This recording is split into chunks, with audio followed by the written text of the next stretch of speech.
Madam allegation పెట్టింది మీ భర్త. అది ఓకే. మీ భర్త పెట్టిన లెటర్ కంప్లైంట్ ఆధారంగానే వార్తలు వేశారు ఎవరైనా. అవునండి. ఇందులో మీడియా వాళ్ళు సొంతగా మదన్ మోహన్ గారు అనే మీడియా వాళ్ళు పరిచయం కాదు. మీ గురించి కూడా ఎవరికి అంత తెలియాలని విషయం లేదు. సో ఇందులో మీడియా చేసిన తప్ప ఏంటంటే ఆయన కంప్లైంట్ పెట్టాడు దేవాదాయ శాఖ కమిషనర్ గారికి. ఆయన కంటెంట్ ని చెప్తే ఎలా తప్పవుతుంది? ఇప్పుడు మీరు చేశారంటే మంచాడు అంటున్నారు మీరు కరెక్టే, ఓకే చెప్పుకోవచ్చు ఇష్టం. కానీ ఇందులో మీడియా తప్ప ఏంటండి? ఇందులో మీడియా ఏం వక్రీకరించింది? అందులో ఏమైనా విషయం వక్రీకరించింది ఏమన్నా విషయం చెప్పండి. నేను మాట్లాడతాను. నేను ఇక్కడ లోకల్లోనే ఉన్నాను. ఒక ఎలిగేషన్ వచ్చినప్పుడు మీకు మినిమంలో రైట్ ఉంటుంది. అరే ఒకసారి మాట్లాడదాము, ఒక గవర్నమెంట్ ఆఫీసర్ కదా, ఒక లేడీ కదా. Media we have a judiciary sir. And Indian government కానీ any government, any state, any కంట్రీకి ఒక జుడిషియరీ సిస్టమ్ ఉంది. ఆ జుడిషియరీ సిస్టంలో ట్రయల్ అనేది జరుగుతుంది. పోలీస్ సిస్టమ్ ఉంది. పోలీస్ సిస్టంలో ఇన్వెస్టిగేషన్ జరుగుతుంది. ఇక్కడ ఇన్వెస్టిగేషన్ అంతా నాకు ఈరోజు ఎవరైతే ఎలిగేషన్స్ చేశారో వాళ్ళ మీదే. ఎలిగేషన్లా చూపించలేదు. మీరు కామా చూపించడం వేరు, పులి స్టాప్ చూపించడం వేరు.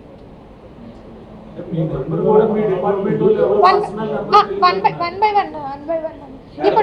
ఇప్పుడు ఆ లెటర్ డిపార్ట్మెంట్కి ఇచ్చారు కదా, డిపార్ట్మెంట్ నుంచి లెటరు కమిషనర్ గారికి ఇచ్చానని అంటున్నారు. బయటకి లెటర్ ఎలా వచ్చిందని నేను ఏమైనా తెలుసుకోవచ్చా? నాకు ఏమన్నా రైట్ ఉందో? అలా వస్తుందా డిపార్ట్మెంట్ నుంచి బయటకి లెటర్? ఆర్ మదన్ మోహన్ ఏమన్నా మీకు లెటర్ ఇచ్చి ఉన్నాడా?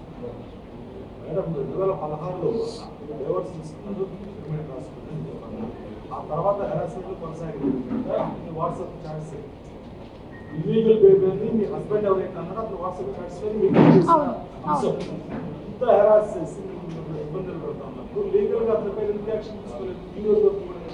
కంప్లైంట్ చేశాను సార్. ఎప్పుడు అంటే ఇన్ని రోజులు నా ఇద్దరు బిడ్డల కోసమే నేను అతన్ని అడుక్కొని ఎందుకంటే ఇద్దరు ఆడపిల్లలు సార్. నాకు ఒక బిడ్డలు ఉంటే సరే ఒక షర్ట్ ఒక ప్యాంట్ వేసి వదిలేసి ఉండొచ్చు. ఇద్దరు ఆడపిల్లల కోసం వద్దు నువ్వు ఆగు, ఎందుకంటే నేను నీకు ఎన్నోసార్లు బతిలాడాను, దానికి తోడు నువ్వు ఎన్నో తీసుకున్నావు మా దగ్గర నుంచి అని అడిగిన. ఇప్పటి వరకు ఆయన బయటకు పోలే, ఎప్పుడు కూడా బయటకు పోలే. అన్ని ఒప్పుకొని మ్యూచువల్ డైవర్స్కి వచ్చి సంతకం పెట్టినాడు. ఎప్పుడైతే మరి ఆయన్ని ఎవరు ప్రొవోక్ చేశారో నాకు తెలియదు. వెంటనే డిపార్ట్మెంట్కి వెళ్ళి కంప్లైంట్ పెట్టాడు. దెన్ నా పేషెన్సీ పోయింది సార్. ఇంకా నా బిడ్డలు ఆయన బయట పెట్టాడు అంటే నన్ను పెడితే నా బిడ్డల్ని పెట్టినట్టే. ఇంకా నాకు కూడా మనసు ఇంకెలా ఉంటుంది మీరు ఆలోచించండి. సో దట్ నేను ఇంకా వెళ్ళి ఇమీడియట్గా వెళ్ళాను సార్. రాత్రి 10:30కి దిశ పోలీస్ స్టేషన్కి వెళ్ళిన నేను లాగిన్ చేసి వచ్చాను నా కంప్లైంట్ని. తర్వాత మరుసటి రోజు పోయి గవర్నర్పేట పిఎస్లో పెట్టినాను. సీఏ గారితో కూడా చెప్పేసి వచ్చిన. ఫోన్ చేశారు. ముందు రోజు కంప్లైంట్ పెట్టున్నాడు, మరుసటి రోజు ఫోన్ స్విచ్ ఆఫ్ అయినది. మేడం గారు ఎస్ఐ గారు అక్కడే నా ముందే 4 సార్లు కాల్ చేసింది. Phone switch off.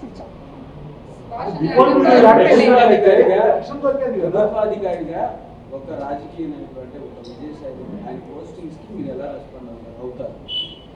ట్విట్టర్లో సార్ పోస్ట్ చేశారు. సో దట్ నేను సార్కి రిప్లై ఇచ్చున్నాను. మీరు ఏదో కొన్ని పెట్టున్నారంట, అది నేను ఒకసారి చూసుకోలేదు ఇప్పటి వరకు. మళ్ళీ చూసుకున్నాను. నిన్నటి నుంచి కంటిన్యూగా నేను పెట్టకూడదా, మాట్లాడకూడదా అంటే ప్రభుత్వ ఉద్యోగం అయితే ఫ్రీడమ్ ఆఫ్ స్పీచ్ నాకు లేదా?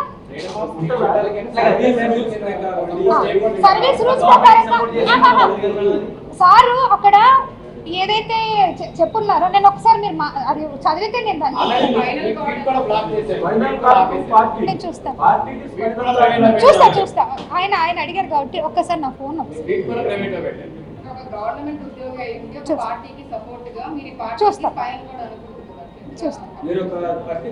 చూస్తాను సార్. నేను ఒక్కసారి ఇప్పుడు మీ ముందే ఒకసారి ఓపెన్ చేస్తాను. రాజకీయ నాయకుల పోస్టింగ్‌లకి ప్రభుత్వ అధికారులు రెస్పాండ్ అవ్వకూడదని కూడా మీకు గైడ్లైన్స్ మేబీ నాకు తెలిసి ఉండకపోవచ్చేమో మీరు అన్నది. మీరు అడ్వకేట్ కదా,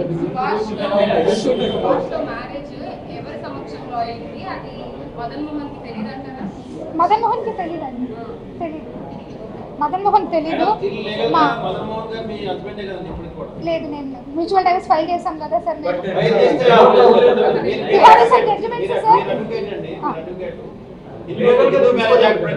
మా మ్యారేజ్ నేను టైప్ సార్. మా దాంట్లో ఆకు ఒక ఇచ్చి కూడా వదిలించుకుంటాను. మీరు ఒకసారి చూడండి సార్. అది ఇప్పుడు మీరు ఏదైతే అన్నారో మా మ్యాట్రిమోనియల్ గురించి అది కోర్టు ద్వారా వెళ్తాను సార్. నేను కోర్టు ద్వారా ఆన్సర్ చేస్తాను.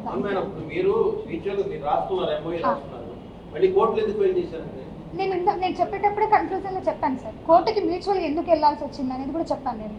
కాదు మేడం, మీరు రాజ్యాంగ ప్రకారం మాట్లాడుతున్నారు, మరి డైవర్స్ కూడా ఇప్పుడు రాజ్యాంగం ప్రకారం వెళ్ళాలి కదా, మీ సాంప్రదాయం ప్రకారం వెళ్ళినా కూడా పర్మిషన్ టైంలో కోర్టు అప్రోచ్ అవ్వాలి కదా. 2016లో రాసుకున్నాం కదా సార్, 2016 డిసెంబర్ ఎండింగ్లో రాసుకున్నాం, అంటే 2017 నుంచి అనుకోండి. 2019లో ఆయన ఫ్లై అయినాడు. ఆ 2 ఏళ్లలో పిల్లలు ఉన్నారు కాబట్టి ఆయన కంపల్సరీ పిల్లలకు చూసుకోవాలి. నేనైతే ఎలాగో కంప్లీట్గా పక్కకే ఉన్నాను, నేనేం ఆయనతో కలిసి ఏం లేను. మీరు అశోక్ నగర్లో వెళ్ళి ఎంక్వైరీ కూడా చేయొచ్చు. నేను ఆ పీరియడ్లో ఏమైనా కలిసి ఉంటే మాత్రం అతనితో ఆయన చెప్తాను. నేను దాన్ని ఇప్పుడు సార్ అడిగినట్టుగా డైవర్స్, మ్యూచువల్ డైవర్స్ ఏదైతే అన్నారో దాన్ని నేను కోర్టులో ఛాలెంజ్ చేస్తాను, ఖచ్చితంగా కోర్టులోనే అడుగుతాను నేను.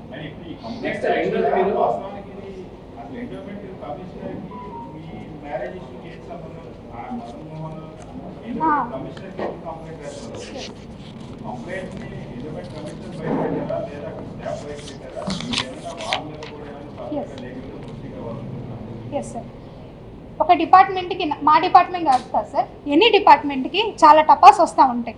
ఆ టపాల్స్ అని ఇప్పుడు నా ఆఫీస్లో కూడా టపాల్స్ వచ్చి ఇన్షియల్ వేసేసి పంపిస్తాం. వన్స్ ఒకసారి ఇన్షియల్ వేసిన తర్వాత గవర్నమెంట్ ఆఫీసర్ ఆ టపాని 80%తో బయటకి ఇవ్వం.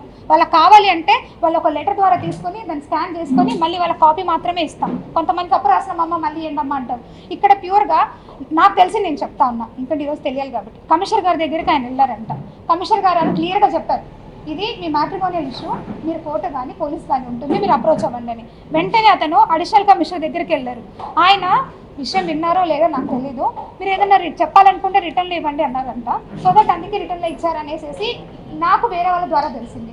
కానీ ఎవరిచ్చినా సరే డిపార్ట్మెంట్ నుంచి బయటికి పోకూడదు, దాని మీద నేను క్రిమినల్ యాక్షన్ అడుగుతాను. నేను ఖచ్చితంగా సైబర్ క్రైమ్లో నేను అడుగుతాను. ఎందుకంటే ఆ లెటర్ని అలా బయటికి ఇష్యూ చేయడం అనేది ఖచ్చితంగా ఒక గవర్నమెంట్ సెక్టర్కి రూల్స్కి అగెనెస్ట్ అది. ఎందుకంటే మీరు అనొచ్చు ఎన్నో వస్తుంటే ఆర్డర్ కాపీస్, ఆర్డర్ కాపీ ఎప్పుడు వస్తుందంటే ఆఫ్టర్ డిజిటల్ సైన్. ఒక కమిషనర్ డిజిటల్ సైన్ అయిపోయిన తర్వాతనే ఆర్డర్ కాపీ వస్తుంది. దాన్ని మీకు ఎలాగో మాకంటే ముందు ఎక్కువగా ఆర్డర్స్ తెలిసిపోతా ఉంటాయి. అడిషనల్ కమిషనర్కి ఇచ్చారని నేను విన్నాను, మరి I don't know whether address commissioner చేస్తారు, కమిషనర్ తీసుకోలేదంట సార్, అడిషనల్ కమిషనర్ గారికి ఇచ్చారని నేను విన్నాను. రాకూడదు. ఎస్ సార్, ఎస్ అయినా సార్ ఆయన ఎగ్జాక్ట్ కాదు సార్, ఆయనకు నా మీద ఇష్యూ ఉంటే ఖచ్చితంగా he have a judiciary, he must be approach to judiciary. ఎందుకంటే ఆల్రెడీ నువ్వు ఒక జ్యుడిషియరీలోనే మనం ఫైల్ చేస్తున్నావు, నువ్వు మళ్ళీ అదే పోవాలి కదా, నువ్వు మళ్ళీ అది నాకు తెలియదు సార్. మీరు ఆ లెటర్ పూర్తిగా చదివితే ఉంది కదండి, అది ఎలాంటి దేవాదాయ శాఖలో ఎక్కువ లేదో అమ్మా అనైతికల్ పర్సన్స్ డిపార్ట్మెంట్ అలా అది అడిగినాడు సార్ లాస్ట్ లో అడిగినారు సార్.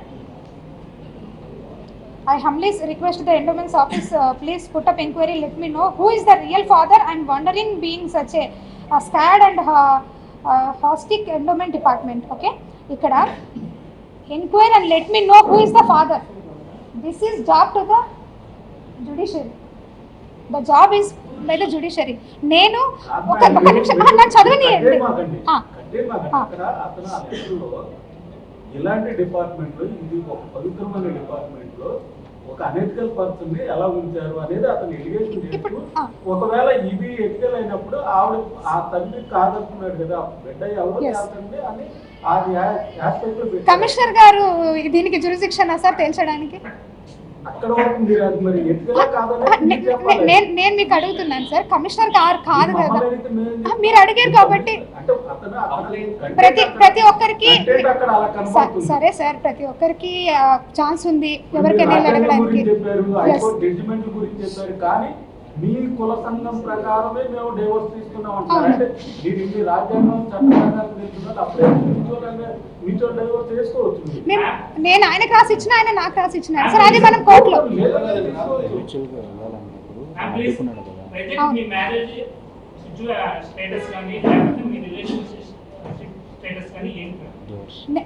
మేమిద్దరం డైవోర్స్ మెంటల్లీగా ఫిజికల్గా ఒక ఓన్లీ నేను ఆల్రెడీ ఇప్పుడు మీకు చూపించాను కదమ్మా, 2016 నుంచి నేను నీతో సంసారం చేయడం లేదు కదా అని నేనే మెసేజ్ పెట్టాను. నెక్స్ట్ నా పిల్లల కోసమే అతను కంపల్సరీ ఉంటాడు. ఎందుకంటే యాజ్ అ ఫాదర్గా అతని మినిమం నీడ్స్ క్లియర్ చేయాలి అతను. నా న్యూ బార్న్ బేబీ నాతో ఉన్నాడు సార్, ప్రెసెంట్ నేనే నా దగ్గర ఉన్నాను. మదన్ మోహన్ కి నా బిడ్డకి ఎలాంటి సంబంధం లేదు. It is very clear. ఆ బాబుకి తండ్రి పోతిరెడ్డి సుభాష్, ఇది వెరీ క్లియర్.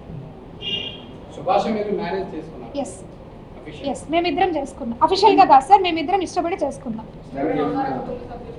తర్వాత అత్తమ్మ వాళ్ళందరూ ఎగ్రీ అయ్యారు. ఆ ఫొటోస్ కూడా కావాలంటే లేదు, నేను చేసుకోలేదు రిజిస్ట్రేషన్. నెక్స్ట్ మీరు ఇందాక చాలా చాటింగ్ చేశారు, ఎఫ్బీసీ చాటింగ్ చేశారు నాతో. అవును. మీరు కంప్లైంట్ పెట్టారు, ఏ స్టేషన్ లో కంప్లైంట్ పెట్టారు? నేను యాజ్ ఏ ఎంప్లాయీగా మదన్ గారు చేశారని చెప్పారు. ఎస్ సార్, నేను ఎందుకు సార్ ఇందాక అడిగారు ఎందుకు ముందుకు వెళ్ళలేదంటే కేవలం ఇద్దరు ఆడపిల్లలే సార్. ఆడపిల్లల కోసమే నేను ఈ రోజు వరకు కూడా నేను ఆగాను. ఎప్పుడైతే ఆయన పోయేసేసి డిపార్ట్మెంట్కి లెటర్ పెట్టిన రోజు కూడా నేను ఏం బాధపోలేదు సార్. నాకు తెలియలే అసలు లెటర్ పెట్టి నాకు వాన్ చేసి వెళ్ళాడు, నేను పోతాను, మీ కమిషన్ మాట్లాడతాను, నీ పరువు తీస్తా, అంతు తీస్తా అని. ఆ మాట్లాడుతుంటారులే అనేసి నేను లైట్ తీసుకుని ఎప్పుడైతే లెటర్ ఇంకా గురించి నాకు తెలిసిందో నేను స్ట్రైట్ అవే పోలీస్ స్టేషన్కి వెళ్ళాను. నాకున్న ప్రైమరీ అప్రోచ్మెంట్ పోలీస్ స్టేషన్ కాబట్టి, ఎందుకంటే నాకు అప్పటికే థ్రెటన్ ఉంది, బిడ్డను చంపే అని. సో దట్ నేను వెంటనే వెళ్ళాను పోలీస్ స్టేషన్కి. అంతవరకు మీరు ఎందుకు అడగలేదంటే నా దగ్గర సమాధానం నా పిల్లలు కాబట్టి నేను